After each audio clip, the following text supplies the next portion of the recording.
Wow. That's a straw. Robot. Okay, so it looks like I'm live.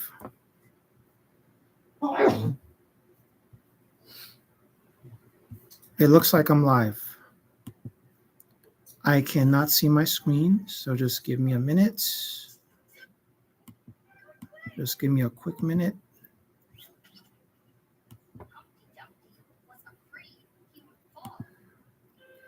Okay, so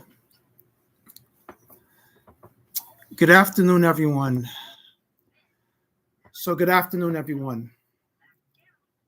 I want to thank everyone for tuning in, whether it's live or on replay. My name is Chad Royer, and I am once again documenting my journey as a cancer patient. So, what's happening with me is I do chemotherapy visits Oh, once a week.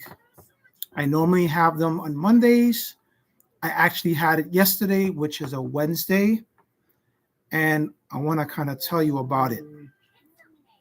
So, let me give you a little backstory of how we got here, just a quick snippet. So, in November, I was hospitalized for a back issue. Come to find out, I was diagnosed with a rare cancer called multiple myeloma. And that is a cancer of the blood where, if left untreated, it can cause lesions in the bone structure. I was able to catch it on time, and it was totally by accident that I was able to get the treatments where I'm able to have a standing chance of not only surviving this cancer, but beating this cancer. And it requires weekly attendance at the hospital setting, because now that I'm out of the hospital, I have to go as an outpatient. So,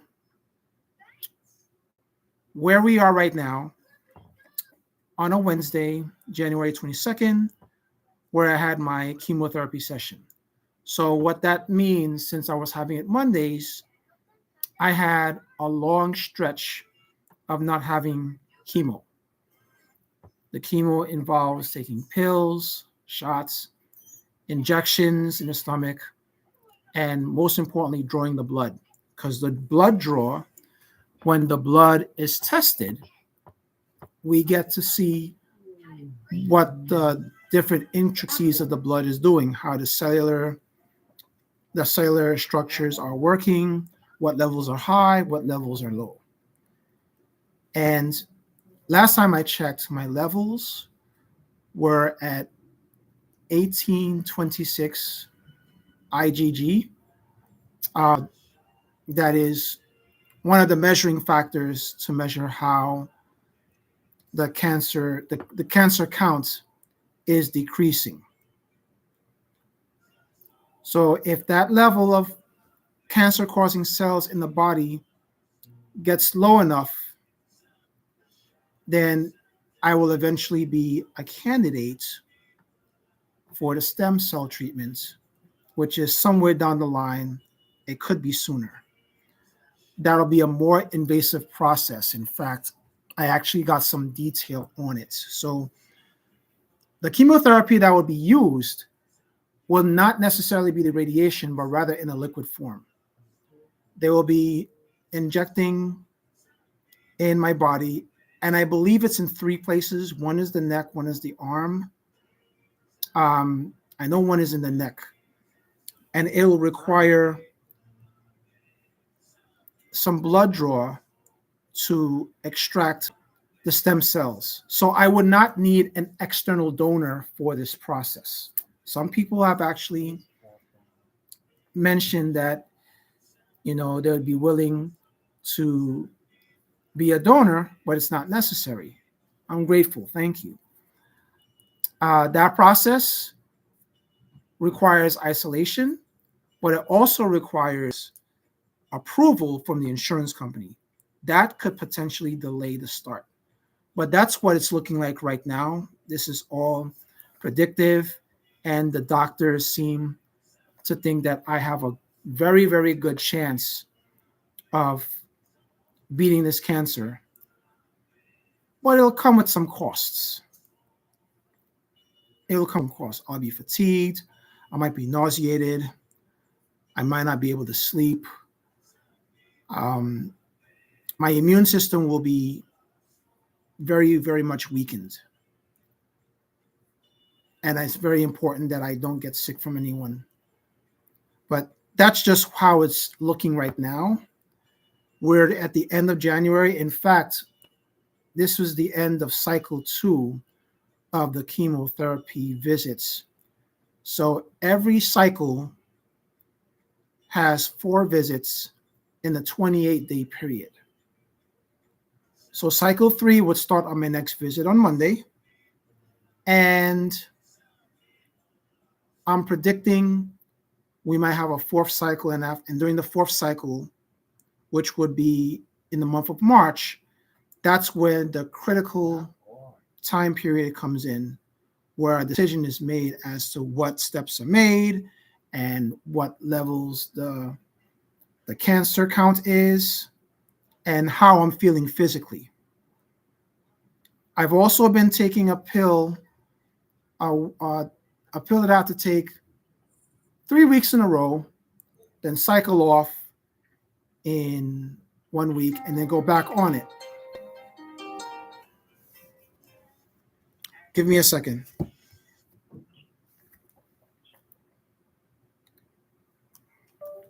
Hello. Hello. Okay, I missed it. I missed it. Hello, Robbie. Hi.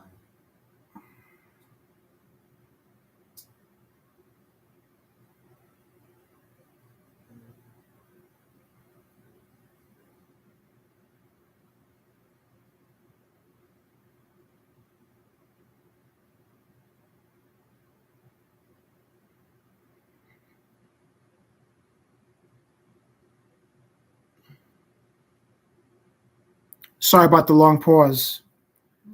Yeah. This fall, my fault.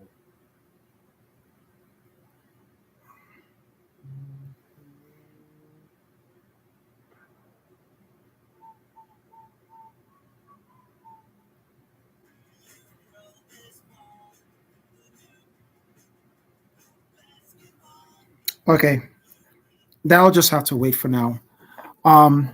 Again, my apologies. So here's the kicker. I wanted to report on my colonoscopy that I had last week.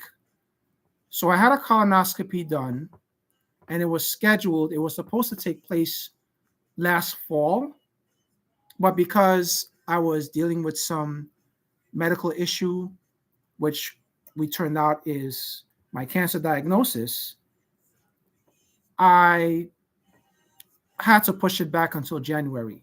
So it was a good thing I took the colonoscopy when I did, because if I was scheduled to have the colonoscopy during the time where I have the stem cell therapy, I wouldn't have been able to take the colonoscopy.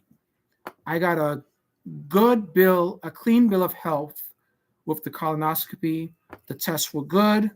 They did not find anything. I am super happy about that. And I just want to take this time to say, if you are approaching the age of 50, please consider getting a colonoscopy. If you have issues in the family regarding cancer of the colon or the prostate, whatever, please get your colonoscopy done. It is very important. It can help you solve problems before you find out you have any.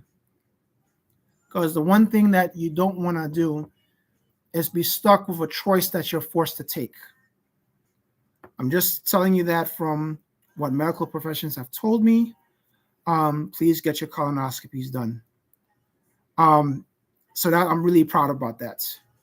Now, how did my visit go yesterday? there's a big needle and there's a small needle. The small needle that they do the injection, the small needle actually hurt this time. It normally doesn't hurt, but this time it did. And then the big needle, which normally hurts and it takes 5 minutes to draw, you can't rush the draw of the liquid inside the stomach. You really got to take your time. And I can actually feel it going in. And because it took time, I was able to bear it. I was able to bear it. So I got there early. We left at a good time. Um, the weather was cold. Okay, I'm getting a message. Give me 2 seconds, all right? My apologies. Today was a really busy day. Oh, hey,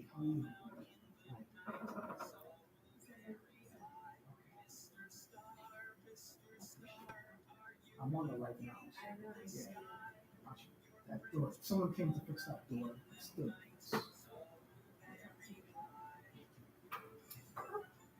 I can. That can be. My apologies. That was a pizza delivery that came from one of our neighbors. Thank you, Rosa, for that.